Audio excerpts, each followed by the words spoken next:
बात है। देवी सत्यभामा भगवान श्री कृष्ण के पास आती है और उनसे पूछने लगती है, हे स्वामी, आप नित्य तुलसी को जल देते हैं और देवी रुक्मणी नित्य तुलसी के पास दीपक जलाती है, इसके पीछे क्या रहस्य है? कृपया आप मुझे तुलसी को जल देने का और तुलसी के पास दीपक जलाने का महात्म्य सुनाइए। भगवान श्री कृष्ण कहते हैं, हे देवी सत्यभामा, तुमने अत्यंत महत्वपूर्ण प्रश्न किया है। देवी तुलसी लक्ष्मी का ही अवतार है। देवी तुलसी भगवान विष्णु को अत्यंत प्रिय है, इसीलिए यह मुझे भी सबसे अधिक प्रिय है। मासों में कार्तिक और वनस्पतियां में मुझे तुलसी प्रिय है। जो भी मनुष्य तुलसी को जल देता है उस पर मेरी कृपा सदैव बनी रहती है। जो भी मुझे तुलसी पत्र डालकर भोग चढ़ाता है मैं उसे प्रेम से स्वीकार करता हूँ। तुलसी पत्र के बिना मैं किसी भी प्रकार का भोग स्वीकार नहीं करता है। देवी, अब मैं तुम्हें तुलसी को जल देने का और तुलसी के पास दीपक जलाने का महात्म्य सुनाता, इसीलिए तुम इस कथा को ध्यान से सुनो। जो भी स्त्री इस कथा को ध्यान से पूरा सुनती है वह सदा सुहागिन रहती है। उसके घर में सुख समृद्धि आती है और दरिद्रता का नाश होता है।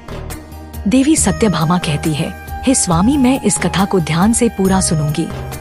कृपया आप मुझसे वह कथा कहिए। तब भगवान श्री कृष्ण देवी सत्यभामा को वह कथा सुनाने लगते हैं। भगवान श्री कृष्ण कहते हैं, हे देवी, पूर्वकाल की बात है। मध्य देश में श्याम शर्मा नाम का एक वैश्य अपनी पत्नी के साथ रहा करता था। वैश्य के पास किसी चीज की कोई कमी नहीं थी। ईश्वर की कृपा से उसके पास सब प्रकार के सुख ऐश्वर्य थे, किंतु उस वैश्य की कोई संतान नहीं थी, जिस कारण से वह सदैव ही दुखी रहा करता था। उस वैश्य ने संतान प्राप्ति के लिए कई उपाय किए। उसने दान धर्म किए, अनेक प्रकार के वैद्य भी बुलवाए, उनसे नाना प्रकार के उपचार भी किए, किंतु फिर भी उसे कोई संतान नहीं हो रही थी। फिर एक दिन वह वैश्य महामुनि वशिष्ठ जी से मिलने के लिए उनके आश्रम पर जाता है। मुनि वशिष्ठ श्याम शर्मा का स्वागत करते हैं और कुशल मंगल पूछते हैं। तब वह श्याम शर्मा मुनि वशिष्ठ जी से कहता है, हे मुनिवर, मैं अत्यंत दुखी हूँ। मेरी कोई संतान नहीं है और संतान के बिना मेरा उद्धार कैसे होगा? मैंने संतान प्राप्ति के लिए अनेक उपाय भी किए, किंतु मुझे संतान नहीं हो रही है। कृपया आप ही बताइए कि मुझे किस कारण से पुत्र की प्राप्ति नहीं हो रही है। क्या मुझसे जाने अनजाने में कोई पाप हुआ है? तब मुनि वशिष्ठ जी अपनी दिव्य दृष्टि से श्याम शर्मा के पूर्व जन्म के बारे में जान लेते हैं। वशिष्ठ जी कहते हैं, हे वत्स, पिछले जन्म में तुम्हारे द्वारा घोर पाप हो गया था, उसी कारण से तुम्हें इस जन्म में संतान सुख प्राप्त नहीं हो रहा है। श्याम शर्मा कहता है, हे मुनिवर, कृपया मुझे बताइए पिछले जन्म में मुझसे कौन सा पाप हुआ था और उस पाप से मुक्त होने के लिए मुझे कौन सा उपाय करना चाहिए। वशिष्ठ जी कहते हैं, हे वत्स, पिछले जन्म में तुमने जो अपराध किया था उसके विषय में सुनो। पिछले जन्म में तुम एक अहंकारी वैश्य थे। तुम्हारा जन्म धनवान कुटुंब में हुआ था। तुमने पिछले जन्म में एक गाय को अत्यंत दुख दिया था। एक दिन एक गाय भूख और प्यास से व्याकुल होकर तुम्हारे द्वार पर आई थी, किंतु तुमने उस गाय को ना रोटी खिलाई, ना चारा खिलाया और ना ही उसे जलपान कराया।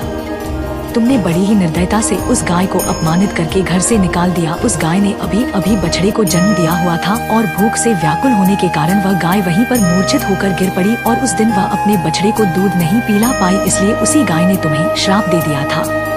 उसी गाय के श्राप के कारण तुम्हारी ऐसी दुर्दशा हुई है। उस गाय के श्राप के कारण तुम्हें इस जन्म में संतान नहीं हो रही है। वशिष्ठ जी की बात सुनकर उस श्याम शर्मा को बड़ा दुख हुआ और वह स्वयं को कोसते हुए कहने लगा, हाय, यह मैंने क्या किया? एक बेचारी दुखी गौ माता की सेवा नहीं की। मैंने बहुत बड़ा अपराध किया है और उसी का दंड मुझे भोगना पड़ रहा है। श्याम शर्मा वशिष्ठ जी से कहता है, हे मुनिवर, मुझसे बहुत बड़ा अपराध हुआ है। अब मैं इस पाप का प्रायश्चित कैसे करूं? कृपया आप ही मुझे मार्गदर्शन कीजिए। मैंने जो पाप किया है उससे मुक्ति का कोई तो उपाय अवश्य होगा। मैं अपना सब कुछ देकर उस पाप का प्रायश्चित करूंगा। कृपया आप ही कोई उपाय बताइए, मुझे संतान प्राप्ति कैसे हो सकती है? क्योंकि शास्त्र कहते हैं पुत्र के बिना मनुष्य का उद्धार नहीं हो सकता। तब मुनि वशिष्ठ कहते हैं, हे वत्स, इस पाप का एक ही उपाय है। तुम पुत्र प्राप्ति के लिए पुत्रिष्ठ यज्ञ करो। इसी यज्ञ के फलस्वरूप तुम्हें संतान की प्राप्ति होगी। इस यज्ञ को संपन्न करके तुम ब्राह्मणों को भोजन कराओ, वस्त्र और गाय का दान करो, तभी तुम्हें इस पाप से मुक्ति मिलेंगे।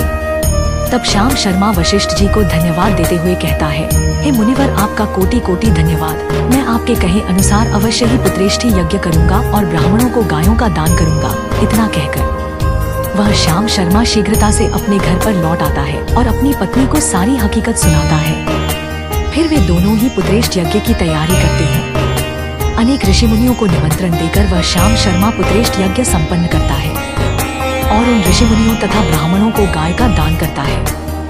यज्ञ के संपन्न होने के पश्चात यज्ञ की अग्नि से अग्निदेव प्रकट होते हैं और उस श्याम शर्मा से कहते हैं, हे श्याम शर्मा, आज तुम्हारा यज्ञ सफल हुआ है। तुमने पुत्र प्राप्ति के लिए यह यज्ञ किया था, इसीलिए तुम्हें मेरी कृपा से एक पुत्र की प्राप्ति होगी, किंतु तुम्हारे पुत्र की आयु केवल 18 वर्ष की ही होगी और 18 वर्ष समाप्त हो जाने के पश्चात तुम्हारे पुत्र की मृत्यु हो जाएगी। इतना कहकर अग्निदेव अंतर्ध्यान हो जाते हैं। पुत्रेष्ठी यज्ञ करके और अग्निदेव से पुत्र का वरदान प्राप्त करके वह श्यामा शर्मा बहुत प्रसन्न तो हुआ, किंतु उसे बड़ा दुख भी हुआ।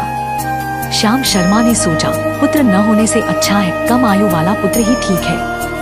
फिर वह पहले की तरह अपने कार्य में लगा रहा। कुछ ही दिनों के पश्चात उसकी पत्नी ने गर्भधारण किया। श्याम शर्मा ने पुत्र के जन्म से पूर्व किए जाने वाले सभी संस्कार किए और फिर उसे एक अत्यंत सुंदर पुत्र की प्राप्ति हुई। वह बालक बड़ा ही तेजस्वी दिखाई पड़ रहा था। श्याम शर्मा ने पुत्र के जन्म के बाद किए जाने वाले भी सभी संस्कार किए और पुत्र को गुरुकुल में शिक्षा प्रदान की। श्याम शर्मा का पुत्र जैसे जैसे बड़ा होने लगा, श्याम शर्मा को बहुत अधिक चिंता सताने लगी। फिर जब उसका पुत्र 16 वर्ष का हुआ तो श्याम शर्मा की पत्नी ने उससे कहा, हे नाथ, अब हमें अपने पुत्र का विवाह कर देना चाहिए। हमारा पुत्र अब विवाह के योग्य हो गया है। श्याम शर्मा ने कहा, हे प्रिय, विधि के विधान के अनुसार हमारे पुत्र की आयु केवल 18 वर्ष की ही है। 18 वर्ष के पश्चात हमारे पुत्र की मृत्यु हो जाएगी, इसीलिए हमें इसका विवाह करके किसी कन्या के जीवन को बर्बाद नहीं करना चाहिए। वह तो 2 वर्षों बाद विधवा हो जाएगी, फिर उसे जीवन में अनेक कष्ट सहन करने पड़ेंगे। लेकिन श्याम शर्मा की पत्नी नहीं मानी। वह अपने पुत्र का विवाह होता देखना चाहती थी।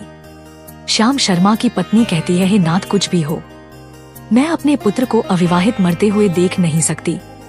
हमारे पास किस चीज की कमी है? हमारी पुत्रवधू इस संपत्ति को प्राप्त करके सुखी जीवन जी सकती है। इसीलिए अब आप संकोच न करें और हमारे पुत्र के लिए सुंदर कन्या की खोज करें। अपनी पत्नी के हट के आगे श्याम शर्मा की एक न चली और फिर वह पुत्र के विवाह के लिए मान गया। फिर उसने पास ही के नगर में रहने वाले एक अत्यंत गरीब वैश्य की पुत्री के साथ अपने पुत्र का विवाह संपन्न किया। श्याम शर्मा की बहू का नाम सुभद्रा था। वह अत्यंत गुणवान, चरित्रवान और पतिव्रता नारी थी। वह अपने पति की मृत्यु की बात को नहीं जानती थी।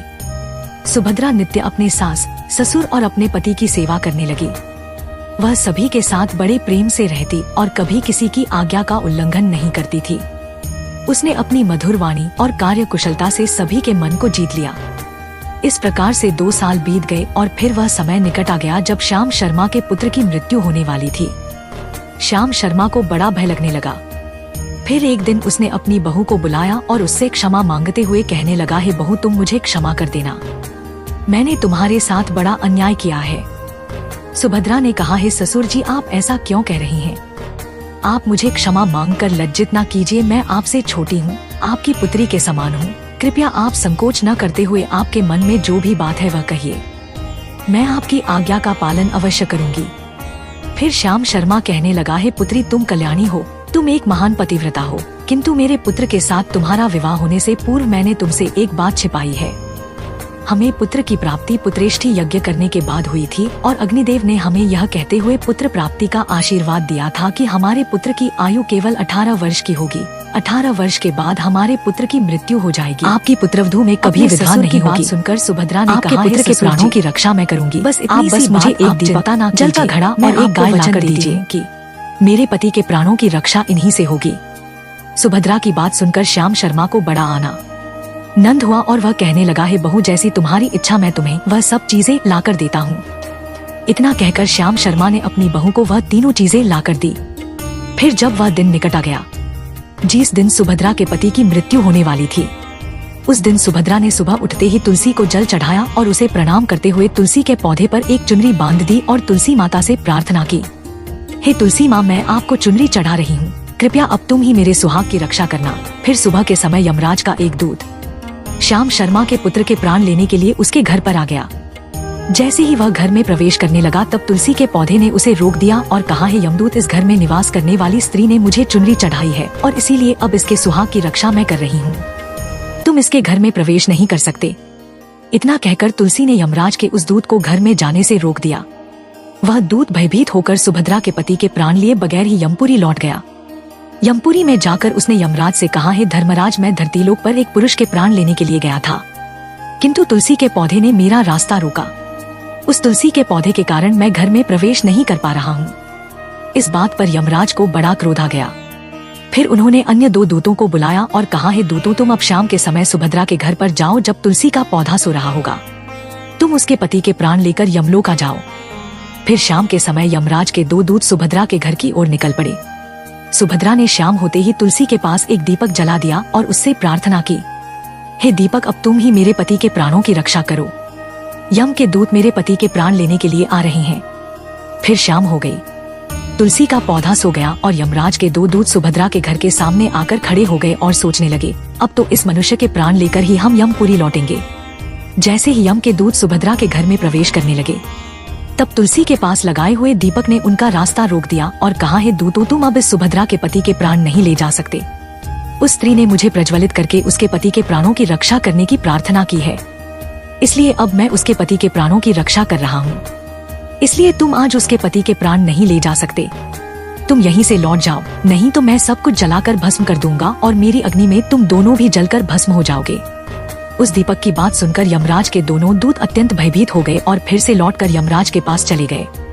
वहां पर जाकर उन्होंने यमराज को सारा वृतांत सुनाते हुए कहा, है धर्मराज, आपकी आज्ञा का पालन करते हुए हम दोनों शाम के समय उस पुरुष के प्राण लेने के लिए गए थे, किंतु तुलसी के पास लगाए हुए दीपक ने हमारा रास्ता रोक दिया, इसीलिए हम खाली हाथ ही लौट आए हैं। यह सुनकर यमराज को बड़ा क्रोध आ गया। फिर उन्होंने अन्य 4 दूतों को बुलाया और कहा, है दूतों, अब तुम सुबह उस सुभद्रा के जागने से पहले जाओ और उसके पति के प्राण लेकर आ जाओ। यमराज की आज्ञा पाकर वे यम के दूत सुबह सुभद्रा के घर की तरफ जाने लगे, लेकिन इधर सुभद्रा ने रात को ही घर के दरवाजे के सामने जल से भरा हुआ लोटा रख दिया और उससे प्रार्थना की, हे जल देवता, अब आप ही मेरे पति की रक्षा कीजिए। यम के 2 दूत मेरे पति के प्राण लेने के लिए आ रहे हैं, अब आप ही मेरे सुहाग की रक्षा कर सकते हैं। इतना कहकर वह सुभद्रा सोने के लिए चली गई। इधर यम के दूत सुबह सुभद्रा के जागने से पहले ही उसके घर पर पहुंच गए। जैसे ही वे घर के अंदर प्रवेश करने लगे तब उस लोटे के अंदर भरे हुए जल ने कहा, है दूतों, रुक जाओ, अब तुम इस घर में प्रवेश नहीं कर सकते। यह घर अब मेरी सुरक्षा में है। मैं सुभद्रा के पति के प्राण तुम्हें लेकर जाने नहीं दूंगा। अगर तुमने इस घर में प्रवेश किया तो मैं नरक की अग्नि को बुझा दूंगा, जिसमें सारा नरक लोक डूब जाएगा। यह सुनकर यमराज के वे 4 दूत घबरा गए और एक दूसरे की तरफ देखकर उस स्थान से भाग गए। वे सभी यम के दूत यमराज के पास लौट गए और उनसे कहने लगे, हे धर्मराज, आपकी आज्ञा का पालन करने के लिए हम चारों सुबह सुभद्रा के जागने से पहले ही उसके पति के प्राण लेने के लिए पहुंच गए थे, किंतु सुभद्रा के घर के बाहर रखे हुए जल के लोटे ने हमारा मार्ग रोक लिया और इसी कारण से हम उसके घर में प्रवेश नहीं कर सके। अब यमराज को बहुत ही अधिक क्रोध आ गया। इस बार उन्होंने 8 यमदूतों को बुलाया और कहा, हे यमदूतों, अब शीघ्रता से जाओ और बलपूर्वक उस मनुष्य के प्राण खींचकर यमलोक लेकर आओ। फिर वे 8 यमदूत यमराज की आज्ञा का पालन करते हुए पृथ्वीलोक पर उस सुभद्रा के घर के पास आते हैं तो देखते हैं उस सुभद्रा के घर के सामने एक गाय खड़ी है। सुभद्रा ने यमदूतों के आने से पहले ही अपने घर के सामने गाय को बांध दिया था और गौ माता से विनती की थी, हे गौ माता, आज यमदूत मेरे पति के प्राण लेने के लिए आ रहे हैं, अब आप ही मेरे सुहाग की रक्षा कर सकती हो। हे गौ माता, मैं आपकी शरण में आई हूँ, कृपया मुझे विधवा होने से बचा लीजिए। उस गाय ने कहा, हे पुत्री, तुम चिंता मत करो, तुम्हारे पति के प्राणों की रक्षा मैं स्वयं करूंगी। मेरे होते हुए यम के दूत तुम्हारे घर में प्रवेश नहीं कर पाएंगे, इसीलिए तुम चिंता से मुक्त होकर घर में अपने पति की सेवा करो। फिर जैसे ही वे यमदूत घर के अंदर प्रवेश करने के लिए आगे बढ़ते हैं तब वह गाय उन्हें रोक देती है और कहती है, हे यमदूतों, तुम यहीं से लौट जाओ, इस घर में तुम लोग प्रवेश नहीं कर सकते। इस घर की रक्षा मैं कर रही हूँ, मेरे रहते कोई भी इस घर के अंदर प्रवेश नहीं कर सकता। यदि तुमने घर के अंदर प्रवेश करने का प्रयत्न किया तो मैं तुम सभी को श्राप दे दूंगी।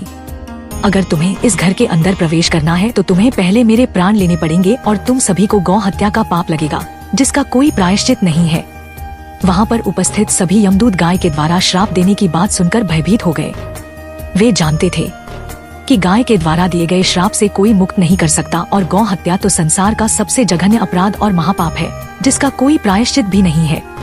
इसीलिए वे सभी वहाँ से लौटकर यमराज के पास चले गए। यमपुरी जाकर उन यमदूतों ने यमराज को सारा वृतांत सुनाते हुए कहा, हे धर्मराज, उस सुभद्रा के पति के प्राणों की रक्षा एक गाय कर रही है। उस गाय ने हमें श्राप देने की बात कही, इसीलिए हम सभी भयभीत होकर वापस लौट आए हैं। हमें गाय का सामना करने की शक्ति नहीं है। उन यमदूतों की बात सुनकर यमराज आप बबूला हो गए और स्वयं भैंसे पर सवार होकर पृथ्वीलोक की ओर निकल पड़े। यमराज अपने भैंसे पर सवार होकर उस सुभद्रा के घर के पास चले आते हैं। यमराज को अपने घर के सामने खड़ा हुआ देखकर सुभद्रा भयभीत हो जाती है और जल्दी से आकर यमराज के चरण स्पर्श करके उन्हें नमस्कार करती है और उनकी स्तुति करने लगती है। हे सूर्य तनय यमराज, आप तो तीनों लोकों के प्राणियों पर कृपा करने वाले महान देवता हैं। इस संसार के समस्त प्राणियों के पाप और पुण्य का लेखा जोखा आप अपने पास रखते हैं। हे न्याय के देवता धर्मराज, मैं सत्य धर्म का पालन करने वाली पतिव्रता स्त्री हूँ। मैं आपको बार बार नमस्कार करती हूँ, कृपया मुझे आशीर्वाद दीजिए। सुभद्रा के द्वारा की गई स्तुति से यमराज अत्यंत प्रसन्न होते हैं और उसे अनजाने में ही सदा सुहागिन रहो ऐसा कहकर आशीर्वाद देते हैं। फिर जब यमराज सुभद्रा के पति के प्राण ले जाने के लिए आगे बढ़ते हैं तो सुभद्रा कहती है, धर्मराज, आपने अभी मुझे सदा सुहागिन रहने का आशीर्वाद दिया है और अब आप मेरे पति के प्राण लेने जा रहे हैं। इससे तो आपका आशीर्वाद झूठा साबित हो जाएगा। यह सुनकर धर्मराज रुक जाते हैं और सुभद्रा की ओर देखकर मुस्कुराने लगते हैं।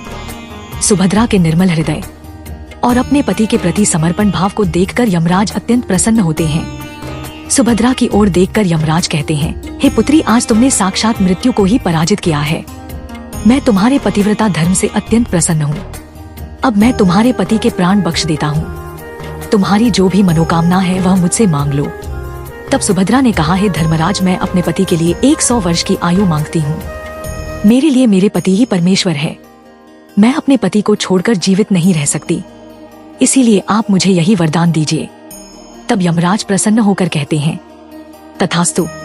हे कल्याणी, आज से जो भी स्त्री अपने घर के सामने तुलसी का पौधा लगाती है, तुलसी के पास शाम को दीपक जलाती है, जिस घर के सामने गाय बंधी होती है और जो स्त्री अपने घर के सामने जल का लोटा रखती है, उसके घर में कभी मेरे दूत प्रवेश नहीं करेंगे।